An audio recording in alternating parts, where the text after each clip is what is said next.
Comment ça marche? C'est pas miraculeux. En fait, les repas SoShape apportent le minimum en calories. Sauf que les proportions sont bonnes. En fait, c'est les formules. Les formules, les ingrédients à l'intérieur de chaque repas sont conçus exprès pour apporter le minimum en calories, mais pour être quand même bien rassasiés. Faut savoir que c'est made in France. Il y a plus de 500 000 témoignages de personnes qui ont fait les programmes SoShape, qui ont été du coup ravis. Donc voilà, ça date pas d'hier. C'est présent en pharmacie, c'est vegan ou végétarien. C'est vraiment des méthodes qui ont été validées, quoi. Donc voilà, en tout cas, si vous avez à un moment donné envie de faire un petit programme minceur, faites confiance à SoShape. N'allez pas prendre n'importe quel programme. Là, c'est fabrication française, tout est sous contrôle, tout est carré. Voilà, faites-leur confiance. Et puis en plus de ça, comme je vous disais, les goûts sont incroyables. Enfin, vous pouvez carrément manger le soir des mac and cheese, par exemple des pâtes remplies de fromage, tout en faisant attention. Donc, et en plus de ça, c'est prêt en 2 minutes. Alors d'habitude, mon code promo, j'ai moins 10%. Bon, ce qui est déjà très bien. Là, c'est dingue. Regardez, tous les cadeaux que vous avez. Tout dépend si vous prenez le challenge 15 jours, 30 jours ou 60 jours. Regardez tout ce qui est offert en plus des moins 10%. Et il y a mon petit chouchou. À votre avis, c'est quoi parmi tout ça? C'est le collagène. Leur collagène est dingue. Je suis une fan de collagène marin. J'ai essayé toutes les marques inimaginables, vendues en pharmacie, vendues sur Internet, tout.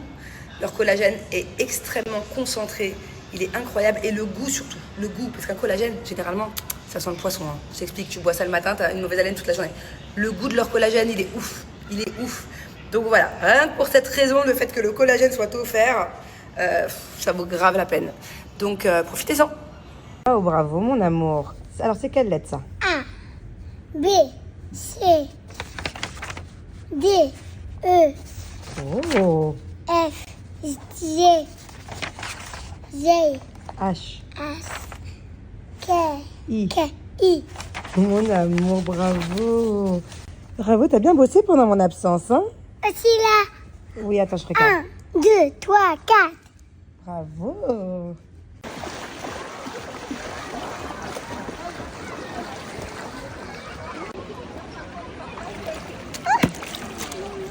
Allez, c'est parti, petite routine. Maybe, je commence par mon Detox My Hair, qui est mon gommage capillaire. En fait, il est juste génial, surtout pour les personnes qui ont des petites pellicules. Il faut vraiment bien insister sur les zones et après, bye bye les pellicules. Ça permet aussi d'avoir une sensation de fraîcheur. Bon, juste après, j'enchaîne avec mon shampoing de ma gamme Musc et le plus important, mon Botox capillaire au musc. Ils sont trop bons, ils rendent les cheveux tout doux, tout brillants. Enfin bon, bref, je le kiffe. Bon, je vous montre le résultat juste séché, ok? Ils sont tout gonflés, regardez-moi ce volume. Ils sont tout doux, je sais pas si ça se voit, mais incroyable, tout doux. Et en fait, je sais pas comment c'est possible, mais est-ce que vous aussi, vous qui faites vos botox capillaires maybe, est-ce que vous aussi ça ravit la couleur de vos cheveux? Il y a un vrai avant-après quand même, à chaque fois. J'aime trop. Donc là, je vais les lisser, je vais vous montrer. C'était juste pour vous montrer qu'ils sont vraiment tout doux. Et qu'est-ce que ça sent bon le musc? Je vous explique, je fais ça. Mon Dieu, on dirait que j'ai mis une tonne de parfum. J'adore. Pour moi, avoir des cheveux qui sentent bon, c'est la base. Avec toutes les odeurs qui peuvent s'imprégner sur les cheveux. Voilà, je les ai un peu lissés. Bon, pas tant que ça, hein, parce qu'au final, je vais me coucher. Mais juste pour vous montrer la brillance. J'adore. Moi, mon Botox Maybe, je le fais environ tous les 10 jours. Vous pouvez le faire toutes les semaines. Moi, je le fais tous les 10 jours, toutes les 2 semaines à peu près. Voilà, j'aime trop le résultat. Et je trouve ça incroyable de pouvoir faire son botox capillaire à la maison. Déjà, quel gagne-temps de ne pas aller chez le coiffeur, de pas attendre des heures. Tu le fais chez toi, t'économises. Moi, quand j'ai cette longueur-là, je sais pas, les longues extensions, un pot comme ça me fait 22-25 utilisations. Quand j'ai les extensions, c'est une petite vingtaine. Donc voilà, et ça vaut grave le coup. Un pot de botox, ça va vous coûter moins cher. Alors vous pouvez le faire 20 fois, enfin une quinzaine, entre 15 et 25 fois, ça dépend de vos cheveux, je sais pas. Mais en tout cas, vous allez pouvoir le faire plein de fois et c'est moins cher qu'un seul botox chez le coiffeur. Alors il y a deux choses à vous dire. Premièrement, j'ai moins de 50% sur tout le site, donc profitez-en, faites-vous plaisir. Et sinon, il y a la gamme boucle, du coup, que vous pouvez avoir à 25 € au lieu de 74 €. Voilà. Pour toutes celles qui veulent de jolies boucles, n'hésitez pas, elle est ouf. Profitez-en. Bon, 99,9% d'entre vous, à mon avis, vous n'en avez rien à faire, vous pouvez passer cette story. Mais pour le peu restant, je suis réconciliée avec les gnocchis. Comme ça qu'on dit gnocchi? Ouais. Gnocchi. Parce que moi, en France, je mange trop de gnocchi. Les gnocchis à poêler, les gnocchis à bouillir, toutes sortes de gnocchis. Et ici à Dubaï, franchement, les gnocchis à Carrefour et tout là. En fait, là, cette vidéo s'adresse aux Français de Dubaï, ok? Les gnocchis Carrefour là, plein de farine, dégueulasse. Je parle à Dubaï, pas en France.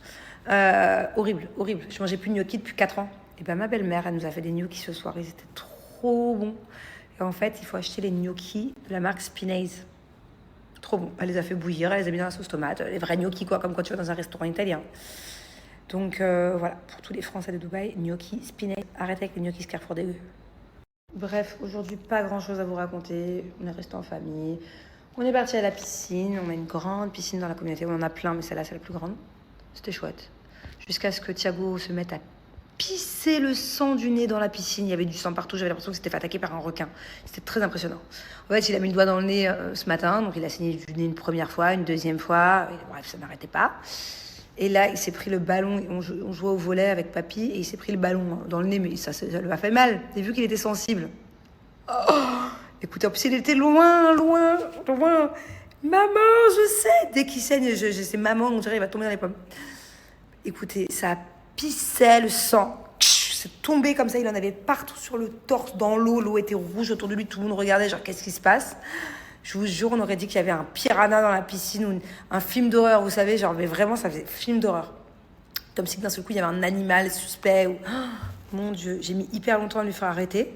En plus, je prends le premier truc qui vient sous la main pour lui mettre, parce que j'avais pas de PQ, j'avais pas de mouchoir, j'avais rien. Malheureusement, j'ai pas fait gaffe, j'avais du sang partout, je vais sauver mon fils. Je prends la serviette d'Angelina, la serviette princesse d'Angelina. Bref, je m'occupe pas d'Angie, je m'occupe du nez de mon fils pendant 10 minutes, ça coule, machin, jusqu'à temps que je lui mette un petit morceau de PQ. Et là, je vois ma fille qui est en pleurs. J'avais pas remarqué qu'elle était en pleurs, elle était avec papy et mamie, moi je m'occupais de Thiago. Elle est en pleurs. Alors ma fille, quand elle fait du boudin, si elle fait la gueule pour quelque chose, c'est foutu. Elle peut faire la gueule pendant des heures. D'ailleurs, peut-être aller, je dis pas ça pour déconner, je vais peut-être aller voir une professionnelle, une psy ou quelqu'un du comportement des enfants. Je sais pas, mais ça peut être vraiment très frustrant pour elle, pour nous, ça peut être très très chiant. Et je pense que j'ai l'impression qu'elle a un vrai mal-être. Elle peut faire la tête pour rien. Ma fille fait très souvent du boudin. Et quand elle fait du boudin, comme je vous dis, ça dure des heures. Et tu sens qu'elle va mal, quoi. Elle s'empêche d'être heureuse, elle est rancunière. Bref, là n'est pas le sujet. Et en fait, elle était pas bien. Elle faisait la tête parce que je m'étais servi de sa serviette princesse qui était pleine de sang. Pourquoi t'as pris ma serviette? Bref, elle a fait la gueule pendant 2, 3, peut-être 4 heures. Je lui ai expliqué, je lui ai dit, mais tu vois, ton frère, il était là, c'était vraiment une situation urgente. J'ai paniqué, j'ai pris ce que j'ai trouvé. Ça aurait pu être la mienne, ça aurait pu être celle du voisin même. J'ai vraiment essayé de me mettre à sa hauteur, de lui expliquer plusieurs fois, il n'y avait rien à faire. Il n'y a rien à faire. Enfin bon, bref, voilà. Petite question.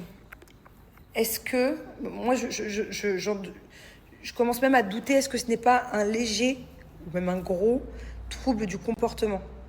Je sais pas, je vous sors des mots comme ça, je suis pas psychologue d'enfants, je sais même pas ce que c'est vraiment qu'un trouble du comportement chez les enfants, mais est-ce que vous aussi, vous avez un enfant, ou vous connaissez un enfant qui peut faire la tête pour pas grand-chose, être très très susceptible, très très susceptible, mais vraiment, des fois pour que dalle, et faire la tête pendant des heures, et se gâcher ses journées, des fois des moments de la journée, à être rancunière, susceptible, et à vraiment mal le vivre, quoi. C'est pas du boudin. Là, c'est pas des caprices. Voilà, c'est ça que je veux vous dire. Si, c'est un peu des caprices boudin, ok, mais j'ai l'impression que ça va au-delà. J'ai l'impression qu'il y a une part de caprice et de boudin, et de ok, et j'ai l'impression qu'il y a une autre part qui est plus profonde et qui est limite médicale, où il faut que j'aille voir quelqu'un qui m'explique tout ça et comment travailler là-dessus, quoi. Parce que non, c'est compliqué. Comme des fois, il y a des mots que je ne peux pas dire avec ma fille. Alors, c'est aléatoire. Tous les 6 mois, ça va changer. Là, en ce moment, si je lui dis speed, par exemple, allez, speed-toi, ou, tu vois, ou, allez, dépêche-toi. Le dépêche-toi. Mais là, elle ne fait pas une fixette que sur ce mot. Là, c'est récent, ça fait 1 mois, ce mot-là. Dépêche-toi, allez, speed-toi. C'est mort. Pourquoi tu m'as dit dépêche-toi? Pourquoi tu m'as dit speed-toi? Et elle va se braquer et elle va rester sur place. Et alors, si elle a décidé d'être braquée, c'est mort. Elle a peur de plus personne, elle a peur de rien, elle n'a rien à faire, elle en fait qu'à sa tête et elle fait une fixette particulièrement profonde. Et ça peut être des mots comme ça. Par exemple, alors c'est le pire du pire. Si je lui dis allez, bouge tes fesses. Ça, je le dis souvent, c'est mon expression. Même à Julien, ou à allez, bouge ton cul, ou allez, bouge tes fesses. Pour rigoler à mon fils, allez, bouge tes fesses. Si je dis ça, je peux en entendre parler pendant une semaine. Elle peut en pleurer pendant une semaine. Donc là, c'est un exemple parmi tant d'autres. Mais si vous connaissez un proche qui, des fois, fait des fixettes sur des mots, ou boude pour rien, ou est très susceptible au point vraiment de mal le vivre, dites-le moi. Dites-moi c'est quoi, quel est le syndrome, quel est le pourquoi du comment, quel genre de médecin, quoi, comment j'améliore la situation. Tout le monde, j'espère que vous allez bien. J'ai une tête, on dirait que je fais la fête hier soir alors que pas du tout.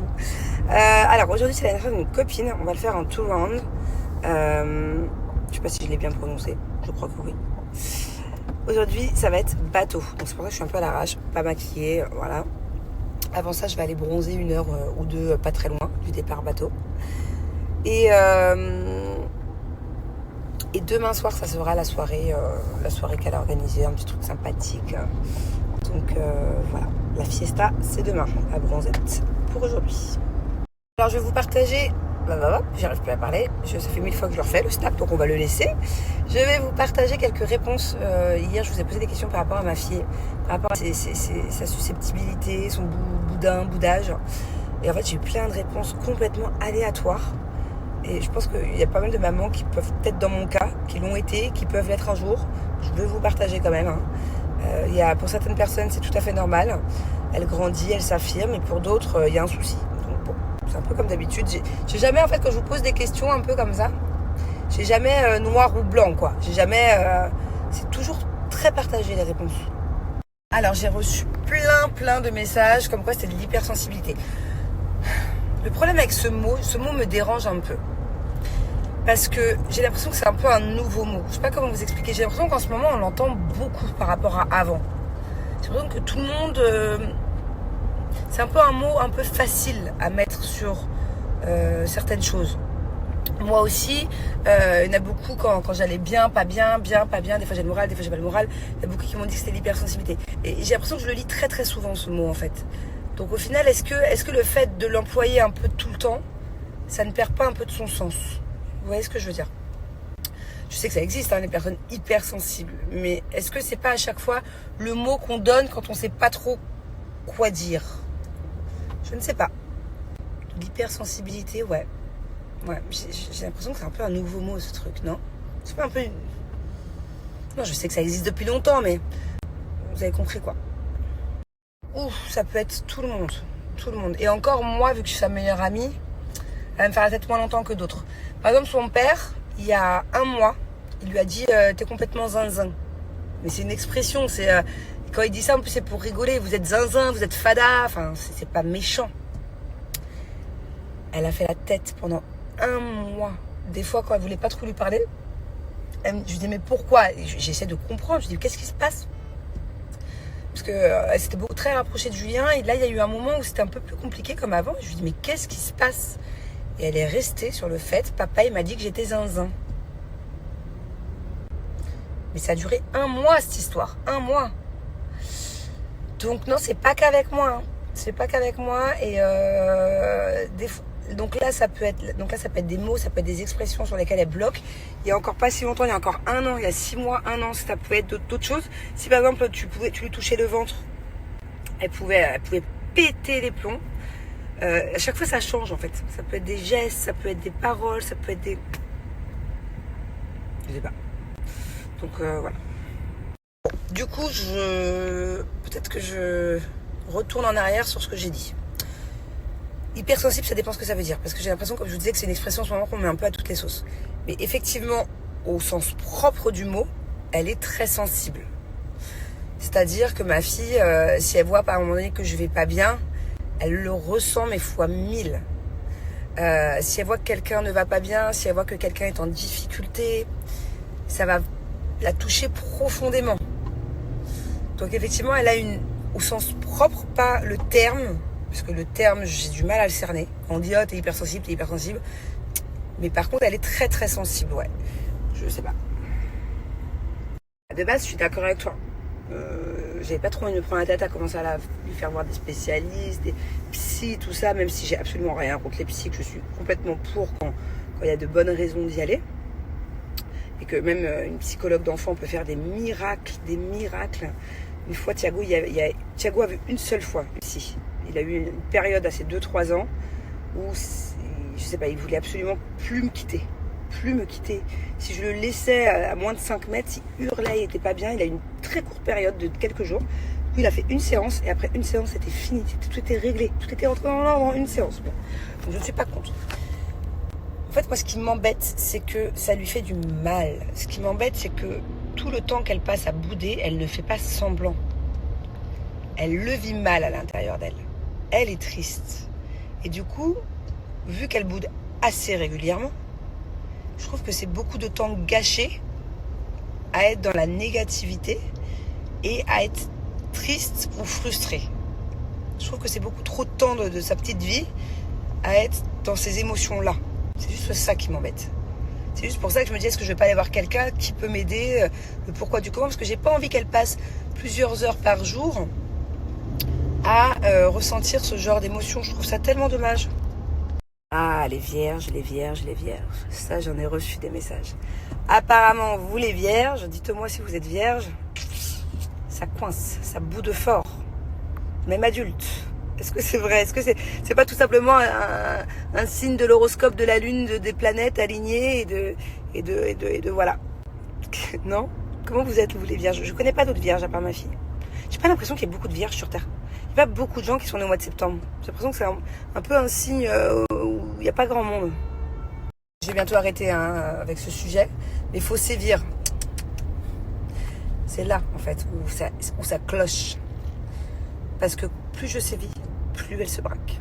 Et je vous jure qu'elle a... J'ai plusieurs manières de sévir. Franchement, je pense qu'en termes d'éducation, en termes de remettre les pendules à l'heure quand il y a un souci, d'essayer d'être dans la communication, d'être ferme à la fois, ça va. Là-dessus, je trouve que je me débrouille plutôt pas mal comme maman. Je vous assure qu'il n'y a rien à faire.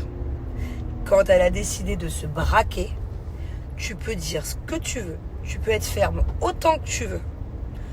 Ça ne marche pas. Le seul truc qui va marcher, je vais la faire revenir à la raison, mais tout doucement, c'est la communication. C'est la tendresse, la communication et encore, hein, on met longtemps à faire la paix.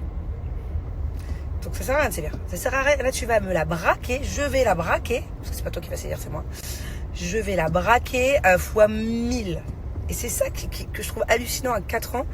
C'est tu peux pas. Ça sert à rien de sévir. Ça sert à rien de hausser le ton. Ça sert à rien ça sert à rien.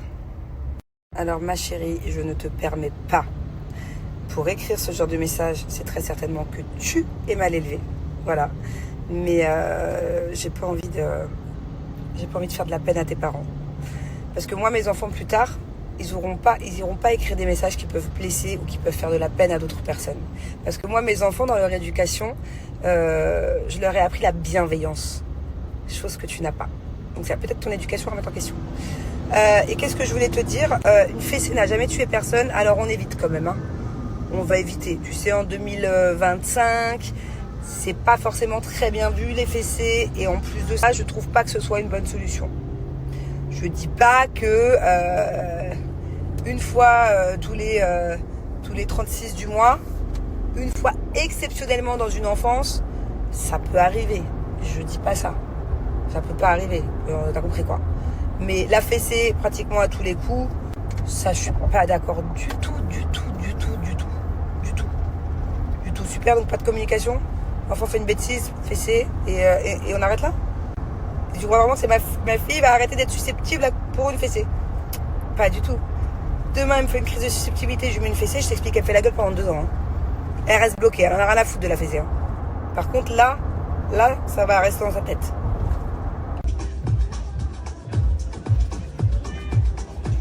Happy birthday to you.